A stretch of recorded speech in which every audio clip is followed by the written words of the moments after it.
Hello students, now we are going to discuss about project management. നമ്മൾ project എന്താണെന്ന് കണ്ടു.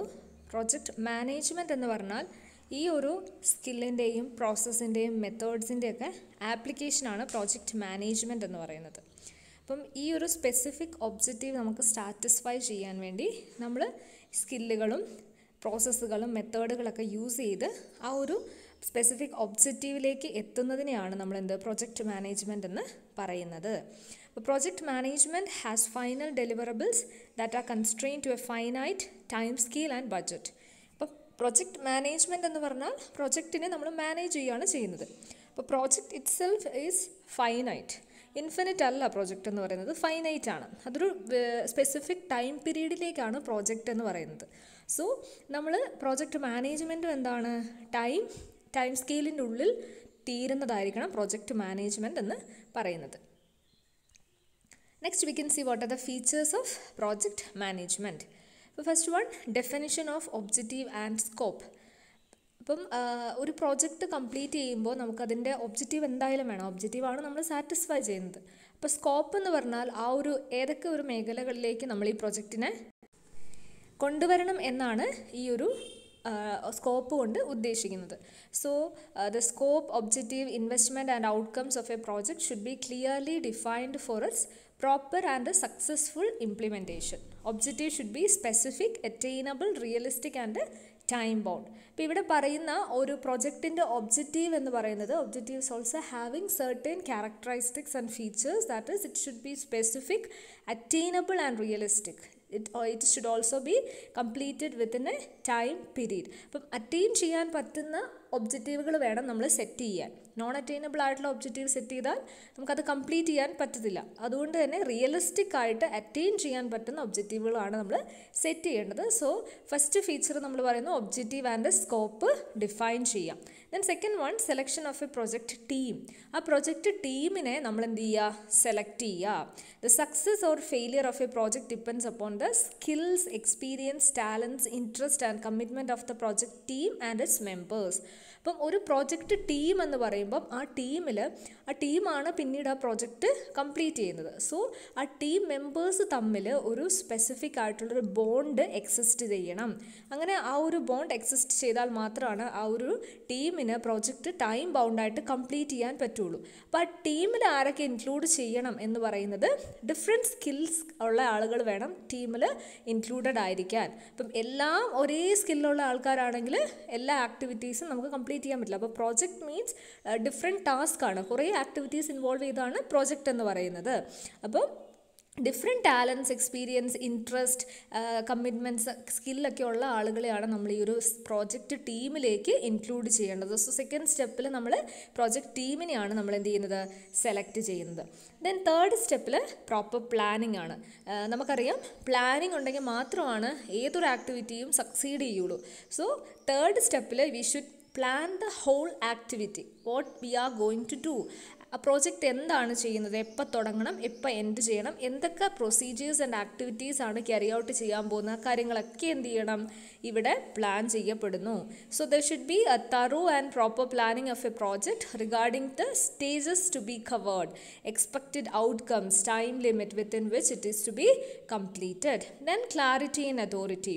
അപ്പോൾ ക്ലാരിറ്റി എന്ന് പറയുമ്പോൾ the authority and power of the project manager and his team members should be clearly indicated for implementing a project successfully and in time. അപ്പം ആ ഒരു authority, project team ഉണ്ടെങ്കിൽ പോലും ആ ടീമിലെ എല്ലാവരും ഈക്വൽ ആയിട്ടാണ് ബിഹേവ് ചെയ്യേണ്ടത്. ഡിഫറെൻറ്റ് സ്കില്ലുള്ള ഡിഫറെൻറ്റ് ടൈപ്സ് ഓഫ് ആൾക്കാരാണ്.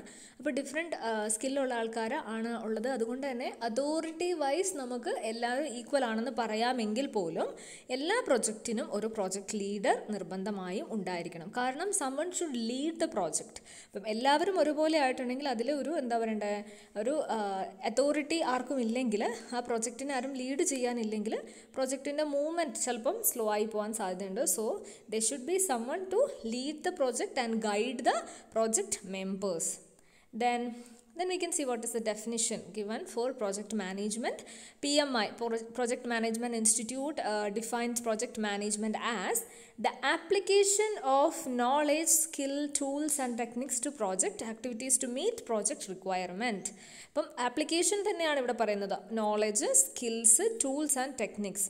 പ്രോജക്റ്റ് ആക്ടിവിറ്റിക്ക് ആവശ്യമായിട്ടുള്ള knowledge, skills, tools and techniques ആണ് ഇവിടെ. അതിൻ്റെ application to meet the project requirement. അതാണ് ഇവിടെ PMI കൊടുത്തിരിക്കുന്ന ഡെഫിനേഷൻ എന്ന് പറയുന്നത്. സോ അതിൽ ആപ്ലിക്കേഷനാണ് എന്തിൻ്റെയൊക്കെ, ഒരു എംപ്ലോയിക്ക് ഉള്ള knowledge, skill, tools and techniques എന്തിനു വേണ്ടിയിട്ടുള്ള പ്രോജക്റ്റ് ആക്ടിവിറ്റീസ് മീറ്റ് ചെയ്ത് പ്രോജക്റ്റിനെ കംപ്ലീറ്റ് ചെയ്യുക എന്നുള്ളതാണ് നമ്മുടെ ഒബ്ജക്റ്റീവ്. അപ്പോൾ ആ ഒബ്ജക്റ്റീവ് സാറ്റിസ്ഫൈ ചെയ്യാൻ വേണ്ടി നമ്മൾ ചെയ്യുന്ന ആക്ടിവിറ്റീസിനെയാണ് പ്രോജക്റ്റ് മാനേജ്മെൻറ്റ് എന്ന് പറയുന്നത്. Then what are the we can see what are the features. Project managementന്റെ features എന്തൊക്കെയാണെന്ന് നമുക്ക് നോക്കാം. Rapidly changing technologies. ഫീച്ചേഴ്സ് അല്ല, ഇമ്പോർട്ടൻസ് ആണ് നോക്കുന്നത്. എന്തൊക്കെയാണ് ഈ ഒരു പ്രൊജക്റ്റ് മാനേജ്മെൻറ്റിൻ്റെ ഇമ്പോർട്ടൻസ് എന്ന് പറയുന്നത്. First one, rapidly changing technologies. നമുക്കറിയാം ടെക്നോളജീസ് എപ്പോഴും ചേഞ്ച് ചെയ്തുകൊണ്ടിരിക്കുകയാണ്. ഇന്നോവേഷൻസ് എപ്പോഴും നടക്കുന്ന ഒരു മേഖലയാണ് ടെക്നോളജി എന്ന് പറയുന്നത്. സോ ഈ ഫാസ്റ്റ് ചേഞ്ചിങ് ആയിട്ടുള്ള ടെക്നോളജീസ് ഉള്ള സമയത്ത് നമുക്ക് ആ ഒരു റാപ്പിഡ് ചേഞ്ചസിനോട് നമുക്ക് കോപ്പ് ചെയ്യണമെങ്കിൽ നമ്മുടെ പ്രോജക്റ്റിന് അതനുസരിച്ച് we should plan and manage ആ project accordingly. So all manufacturing as well as service organisation has to cope up with technological changes which provide a big scope for project management. അപ്പോൾ നമുക്ക് ഒരു technological changes വരുമ്പം ആ technology, പുതിയ ടെക്നോളജീനെ implement ചെയ്യാൻ വേണ്ടിയിട്ട് പുതിയ പുതിയ ഐഡിയാസ്, പുതിയ പുതിയ റിസർച്ചുകളൊക്കെ നടക്കണം. അപ്പോൾ ഈ പ്രോജക്റ്റ് മാനേജ്മെൻറ്റിൻ്റെ ഒരു ആവശ്യകതയാണ് അവിടെ ഉയർന്നു വരുന്നത്. അപ്പോൾ ഒരു ടെക്നോളജി വരികയാണ്. അപ്പോൾ ടെക്നോളജി വരുമ്പോൾ നമുക്ക് അതിനോടൊന്ന് കോപ്പപ്പ് ചെയ്യാൻ വേണ്ടിയിട്ട് മറ്റ് മേഖലകൾ, അതായത് സർവീസ് ഓർഗനൈസേഷൻസ് ആകാം, മാനുഫാക്ചറിങ് ഓർഗനൈസേഷൻസ് ആകാം, അതിനൊക്കെ ഈ ഒരു പ്രൊജക്റ്റ് മാനേജ്മെൻറ്റിൻ്റെ സഹായം ആവശ്യമായിട്ട് വരുന്നുണ്ട്. അപ്പോൾ അത് ടെക്നോളജി മാറുന്ന സാഹചര്യങ്ങളിൽ project management is very important. Then clearly defines the plan of the project before its begin. അപ്പോൾ ഒരു പ്രോജക്റ്റ് തുടങ്ങുന്നതിന് മുമ്പ് നമ്മൾ അതിൻ്റെ പ്ലാൻ ആദ്യം തീരുമാനിക്കണം. നമ്മൾ ഓൾറെഡി പറഞ്ഞു. So the importance of planning in project management cannot be ignored. ഇപ്പോൾ പ്രോജക്റ്റ് മാനേജ്മെൻറ്റിൻ്റെ ഇമ്പോർട്ടൻസ് ആ പ്ലാനിങ്ങിലാണ് എല്ലാം അടങ്ങിയിരിക്കുന്നത്. പ്രോപ്പർ പ്ലാൻ ചെയ്താൽ നമുക്കത് സക്സസ്സിലേക്ക് എത്തുന്നു. ഇപ്പോൾ കോംപ്ലക്സ് പ്രോജക്റ്റ് ആണെങ്കിൽ more scope there is for chaoses. Then one of the project management primary function is to tame the chaos by mapping out a clear plan of project from beginning to end. അപ്പോൾ ഈ ഒരു വരുന്ന നമുക്ക് നമ്മുടെ ഒരു ആക്ടിവിറ്റിയിൽ വരുന്ന തടസ്സങ്ങളും ബുദ്ധിമുട്ടുകളും തരണം ചെയ്യണമെങ്കിൽ it should be planned properly. Then effective resource allocation. ഇപ്പോൾ ഫിനാൻസ് എന്ന് പറയുന്നത് an important part of project management. So limited resources ആയിരിക്കാം നമുക്ക് അവൈലബിൾ ആയിരിക്കുക, and we should plan efficiently to how to manage the limited resources effectively. അപ്പോൾ limited resource allocation is an important activity. അപ്പോൾ ഇവിടെ എന്ന് പറയുന്നത് ഈ ഒരു പ്രോജക്റ്റ് മാനേജ്മെൻറ്റ്, ഒരു പ്രോജക്റ്റ് മാനേജർ അതോറിറ്റി ഉണ്ടെന്ന് നമ്മൾ പറഞ്ഞു. പ്രോജക്റ്റ് മാനേജറുടെ ഒരു ഡിഫിക്കൽട്ട് ടാസ്ക് എന്ന് പറയുന്നത് limited resources is to be allocated to the team members accordingly. അത് ഡിസ്പോസ് ചെയ്യണം, അതാണ് അവരുടെ ഒരു ടാസ്ക് എന്ന് പറയുന്നത്. Then consist of people of different backgrounds and department and they might have another commitments. ഇപ്പോൾ ഈ ഒരു ടീമിലേക്ക് വരുന്ന ആളുകൾ എന്ന് പറയുന്നത് ആ ടീമിൽ തന്നെ ഉള്ള ആളുകളല്ല, ഡിഫറെൻറ്റ് ഡിപ്പാർട്ട്മെൻറ്റിൽ നിന്നുള്ള ആളുകളെയാണ് നമ്മൾ ഈ ഒരു ടീമിലേക്ക് എടുക്കുന്നത്. So they may be having different opinions and different commitments. അപ്പോൾ അവരെ സാറ്റിസ്ഫൈ ചെയ്യുക എന്ന് പറയുന്നത് ഈ റിസോഴ്സ് അലോക്കേഷനിൽ ഡിഫിക്കൽട്ടാണ്. അപ്പോൾ അവിടെ എന്താണ്, പ്ലാനിങ് ആവശ്യമാണ്. Other resources like budget, tools, machineries and others can be arranged effectively to avoid project delays. അപ്പോൾ പ്രൊജക്റ്റ് ഡിലേസ് ഒഴിവാക്കാൻ വേണ്ടി ബഡ്ജറ്റ്സ്, മെഷീനറി ഇതൊക്കെ പ്രോപ്പറായിട്ട് ചെയ്യാം. ദെൻ അടുത്തത് റിഡ്യൂസ്ഡ് കോസ്റ്റ്. അപ്പോൾ നമുക്ക് ഏതൊരു ആക്ടിവിറ്റി ചെയ്യുവാണെങ്കിലും നമുക്ക് കോസ്റ്റ് മാക്സിമം കുറയ്ക്കുക എന്നുള്ളത് നമ്മുടെ ഒരു മോട്ടീവ് തന്നെയാണ്. കോസ്റ്റ് കുറച്ചിട്ടുണ്ടെങ്കിൽ നമുക്ക് അതും കൂടി എന്തായിട്ട് വരുന്നു, നമ്മുടെ പ്രോഫിറ്റായിട്ട് മാറുകയാണ് ചെയ്യുന്നത്. സോ ഈ project management reduces project cost by optimised use of resources, improving efficiency and decreasing risk. Therefore, even with the added cost of a project manager, you stand to gain much more. Okay, then quality control. ഇപ്പം ഈ ഒരു project manager എന്താണ് complete project മാനേജർക്കായിരിക്കും complete risk എന്ന് പറയുന്നത്. പ്രൊജക്റ്റിൻ്റെ ഒരു team ഉണ്ടെങ്കിൽ പോലും അതിൻ്റെ ഫുൾ അതോറിറ്റി ഉള്ള ആളുകൾക്കായിരിക്കും ഇതിൻ്റെ ഒരു റിസ്ക് എന്ന് പറയുന്നത്. So he should be capable of maintaining the quality of this activity. ഇപ്പം ഡെഡ് ലൈൻസ് ഒക്കെ ഉണ്ടാകും. ആ ഡെഡ് ലൈൻസ് ഒന്നും മിസ് ഔട്ട് ചെയ്യാതെ ഈ ഒരു വർക്കിനെ കംപ്ലീറ്റ് ആയിട്ട് ക്വാളിറ്റി കൺട്രോൾ ചെയ്തിട്ട്, അതായത് ക്വാളിറ്റി വർക്ക് അഷ്യൂർ ചെയ്യേണ്ടത് അതോറിറ്റി ആരുടെ കയ്യിലാണുള്ളത്? പ്രൊജക്റ്റ് മാനേജറുടെ കയ്യിലാണ്. ദെൻ സ്ട്രാറ്റജിക് അലൈൻമെൻറ്റ് എന്ന് പറഞ്ഞാൽ പ്രോസസ് ഓഫ് ലിങ്കിങ് ആണ്. Process of linking the organisation structure and resources with it strategy and the ultimate objective. അപ്പോൾ ഈ ഒരു ഓർഗനൈസേഷൻ്റെ സ്ട്രക്ചറിനെയും റിസോഴ്സസിനെയും ലിങ്ക് ചെയ്യുന്ന ഒരു ആക്ടിവിറ്റിയാണ് സ്ട്രാറ്റജിക് അലൈൻമെൻറ്റ് എന്ന് പറയുന്നത്. Project manager ensures that project helps in fulfilling the strategic alignment of the organization. അപ്പോൾ strategic alignment എന്ന് പറയുമ്പോൾ ഓർഗനൈസേഷൻ്റെ സ്ട്രക്ചറും അവൈലബിൾ ആയിട്ടുള്ള റിസോഴ്സസും തമ്മിൽ നമ്മൾ link ചെയ്യുന്നതിനെയാണ് to solve or to achieve the ultimate objective or to fulfill the strategy. അതിനാണ് നമ്മൾ strategic alignment എന്ന് പറയുന്നത്. Then creates a base for teamwork. അപ്പോൾ പ്രോജക്റ്റ് മാനേജ്മെൻറ്റ് എന്ന് പറയുന്നത് ഒരു ടീം വർക്കിന് വേണ്ടിയിട്ട് നമ്മളെ ടീം വർക്ക് എങ്ങനെ കണ്ടക്ട് ചെയ്യണമെന്ന് നമ്മളെ പ്രോത്സാഹിപ്പിക്കുക, അല്ലെങ്കിൽ അതിനൊരു നമ്മളെ കേപ്പബിൾ ആക്കുകയാണ് ചെയ്യുന്നത്. ഇപ്പോൾ ടീമിലാണ് വർക്ക് ചെയ്യേണ്ടത്. സോ ഈ project management helps the members among these team to work how to work in a team. This is due to team synergy benefits through the sharing and support of knowledge and skill. അപ്പോൾ ഇവിടെ team എന്ന് പറയുന്ന team synergy അവിടെ arise ചെയ്യുകയാണ് ചെയ്യുന്നത്. Team synergy എന്ന് പറഞ്ഞാൽ നമ്മളൊരു ഒറ്റയ്ക്ക് ചെയ്യുന്ന ഒരു വർക്ക് ഒരു ഗ്രൂപ്പായിട്ട് ചെയ്യുമ്പം അതിനെ കഴിഞ്ഞും എഫിഷ്യൻസി കൂടും, ഔട്ട്പുട്ട് കൂടും. അപ്പോൾ ഒരു ടീം സിനർജി ബിൽഡ് ചെയ്യാൻ വേണ്ടി പ്രോജക്റ്റ് മാനേജ്മെൻറ്റ് നമ്മളെ ഹെൽപ്പ് ചെയ്യുന്നു. Next importance is create an opportunity for learning. ഇപ്പോൾ പ്രോജക്റ്റ് മാനേജ്മെൻറ്റ് നമുക്ക് ഒരു ലേണിംഗ് എക്സ്പീരിയൻസ് കൂടി തരുന്നു. സോ പ്രോജക്റ്റ് എല്ലാം എപ്പോഴും സക്സസ് ആവണമെന്ന് നിർബന്ധമില്ല. Project may also fail miserably. അപ്പം അവിടെ ഒരു എന്താ സംഭവിക്കുന്നത്? അങ്ങനെ സംഭവിക്കുമ്പം ഈ പ്രോജക്റ്റ് ടീമിൽ ഉൾപ്പെട്ടിരിക്കുന്ന ആളുകൾക്ക് ഒരു ലേണിംഗ് എക്സ്പീരിയൻസ് അവിടെ കിട്ടുന്നത്. ഫെയിൽ ആയിക്കോട്ടെ സക്സസ് ആയിക്കോട്ടെ, അവിടെ ഒരു ലേണിംഗ് അവർ ആ ഒരു പ്രൊസീജിയറിൽ കൂടെ പാസ് ചെയ്യുമ്പം ആ ഒരു ആക്ടിവിറ്റീസ് ഒക്കെ അവരെന്ത് ചെയ്യുന്നു? ലേൺ ചെയ്യുവാണ് ചെയ്യുന്നത്. Either way much can be learned from previous experience and past mistakes can be avoided in future. അപ്പോൾ പ്രീവിയസ് എക്സ്പീരിയൻസ് വെച്ചിട്ട് ഇവർ കൂടുതൽ ലേൺ ചെയ്ത് we can avoid past mistakes. Okay, then project management ensures that these lessons are learned and applied in future. അപ്പോൾ ഇവർക്ക് ഒരു തെറ്റ് പറ്റിക്കഴിഞ്ഞ് കഴിയുമ്പം അതിൽ നിന്ന് അവർ കുറേ കാര്യങ്ങൾ പഠിക്കുന്നു. then they can be applied these techniques in next project. Then next we are going to discuss about project life cycle. അപ്പോൾ നമ്മൾ പ്രോജക്റ്റ് മാനേജ്മെൻറ്റ് എന്താണെന്ന് കണ്ടു, അതിൻ്റെ ഡെഫിനിഷൻ കണ്ടു, importance and features we have discussed and now we are trying to see what is project life cycle. അപ്പോൾ project life cycle എന്ന് പറഞ്ഞാൽ ഒരു പ്രോജക്റ്റിൻ്റെ കാലയളവ് എന്നാണ് നമ്മൾ പറയുന്നത്. അപ്പോൾ നമ്മൾ പറഞ്ഞു project is A finite thing. അപ്പോൾ അതിനൊരു സ്റ്റാർട്ടിങ് ആൻഡ് എൻഡിങ് ഉണ്ടെന്ന് നമ്മൾ തുടക്കത്തിൽ പഠിച്ചു പ്രോജക്റ്റിന്. സോ ഇതിനൊരു ലൈഫ് സൈക്കിളുണ്ട്. നമ്മൾ പ്രോഡക്റ്റിൻ്റെ ലൈഫ് സൈക്കിൾ കണ്ടിരുന്നു, പ്രൊഡക്റ്റ്. അപ്പോൾ അതുപോലെ തന്നെ പ്രോജക്റ്റിനും ഒരു സ്റ്റാർട്ടിംഗ് ഉണ്ട്, എൻഡിങ് ഉണ്ട്, ആൻഡ് അതിൻ്റെ ഇടയ്ക്ക് ഡിഫറെൻറ്റ് സ്റ്റേജസിൽ കൂടെ ഇത് പാസ് ചെയ്യുന്നുമുണ്ട്. So what are the project life cycle? അപ്പോൾ ഇവിടെ സീക്വൻസ് ആൻഡ് ഓപ്പറേഷൻസിന് അനുസരിച്ച് നമ്മളിതിനെ ഡിഫറെൻ്റ് ആയിട്ട് ഡിവൈഡ് ചെയ്യുന്നു. സ്കോപ്പും കോംപ്ലക്സിറ്റിയും ഒന്നും നോക്കുന്നില്ല. ഇപ്പോൾ project activities must be grouped into phases to facilitate the project manager and his team to plan and organise various inputs effectively. അപ്പോൾ ഫേസസ് ഏതൊക്കെയാണെന്ന് നമുക്ക് നോക്കാം. First one, project initiation, project planning, then project execution, project monitoring and controlling, project closing. Okay, അതൊക്കെയാണ് അതിൻ്റെ faces. നമുക്ക് ഇത് detail ആയിട്ട് നോക്കാം. First one, project initiation. അപ്പോൾ ഇനീഷ്യേഷൻ എന്ന് പറഞ്ഞാൽ എന്താണ്? Initial stage. പ്രോജക്റ്റ് ഇനീഷ്യേഷൻ എന്ന് പറഞ്ഞാൽ പ്രോജക്റ്റ് മാനേജ്മെൻറ്റ് ഫസ്റ്റ് സ്റ്റേജ് ആണ്, ലൈഫ് സൈക്കിളിലെ ഫസ്റ്റ് ഫേസ് ആണ്. എവിടെയാണോ പ്രോജക്റ്റ് സ്റ്റാർട്ട് ചെയ്യുന്ന ആ ഒരു സ്റ്റേജാണ് പ്രോജക്റ്റ് ഇനീഷ്യേഷൻ. ഇനീഷ്യൽ എന്ന് പറയില്ല നമ്മൾ, ഇനീഷ്യേഷൻ എന്ന് പറയുന്നത് പ്രോജക്റ്റ് സ്റ്റാർട്ടിംഗ് ആണ്. ഓവർവ്യൂ, പ്രോജക്റ്റിനെ പറ്റിയൊരു ഓവർവ്യൂ കിട്ടും. എന്തൊക്കെ സ്ട്രാറ്റജീസ് ആണ് നമ്മൾ അഡോപ്റ്റ് ചെയ്യേണ്ടത്, എന്തൊക്കെ റിസൾട്ടാണ് നമുക്ക് കിട്ടേണ്ടത്, എങ്ങനെ അത് കിട്ടാം എന്നുള്ള കാര്യങ്ങളൊക്കെയാണ് ഇനീഷ്യേഷനിൽ നമ്മൾ ചെയ്യുന്നത്. It is the phase where the feasibility and business value of the project are determined. Then അതിൻ്റെ സ്റ്റെപ്സ് നമുക്ക് നോക്കാം. Undertaking A feasibility study. First step എന്ന് പറഞ്ഞാൽ എന്താണ്? ഒരു ഫീസിബിലിറ്റി സ്റ്റഡി നടത്തണം.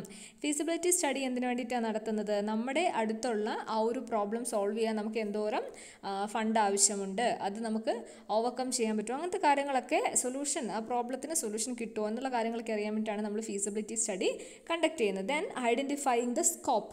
ഫസ്റ്റ് നമ്മൾ ഫീസിബിലിറ്റി സ്റ്റഡി നടത്തുന്നു. Then we are identifying the scope, defining the depth and breadth of the project.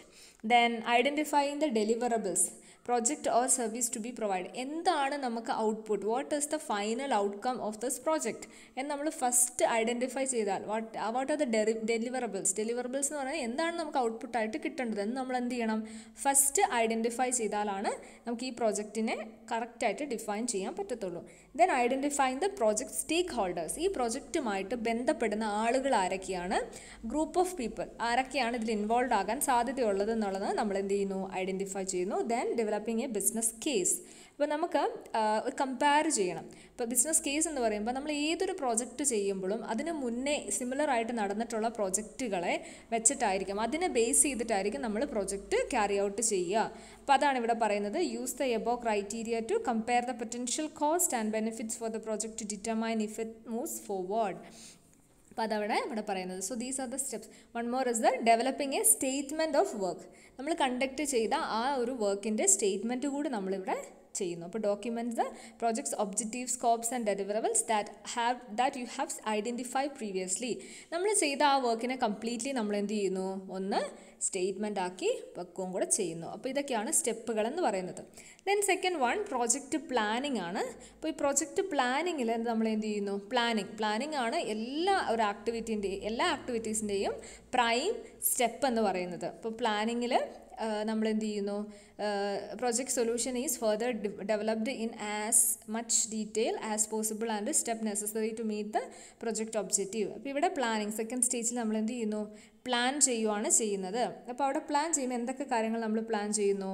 Project team manage time, cost, quality, changes, risk and related issues, എല്ലാ കാര്യങ്ങളും plan ചെയ്യുകയാണ് ചെയ്യുന്നത്. Then അതിനുശേഷം നമ്മൾ എന്ത് ചെയ്യുന്നു? പ്രോജക്റ്റിനെ എക്സിക്യൂട്ട് ചെയ്യുകയാണ്, പ്രോജക്റ്റ് നടത്തുകയാണ് ചെയ്യുന്നത്.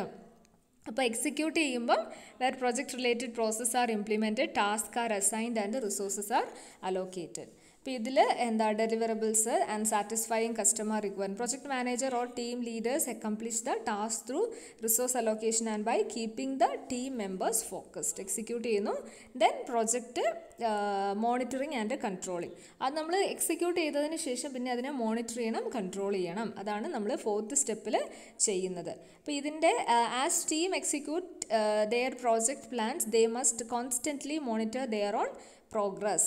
ഇപ്പം എന്താണ്? To guarantee delivery of what was promised team must monitor task to prevent scope creep, calculate key performance indicators and track variations from allocated cost and time. ഇപ്പോൾ പ്രോജക്റ്റ് മോണിറ്ററിങ് ആൻഡ് കൺട്രോളിങ് എന്ന് പറയുമ്പോൾ വന്നിട്ടുള്ള അപാകതകളെല്ലാം മനസ്സിലാക്കുന്നു, financial problems identify ചെയ്യുന്നു, അതൊക്കെ rectify ചെയ്യുകയാണ് ഈ ഒരു സ്റ്റേജിൽ ചെയ്യുന്നത്.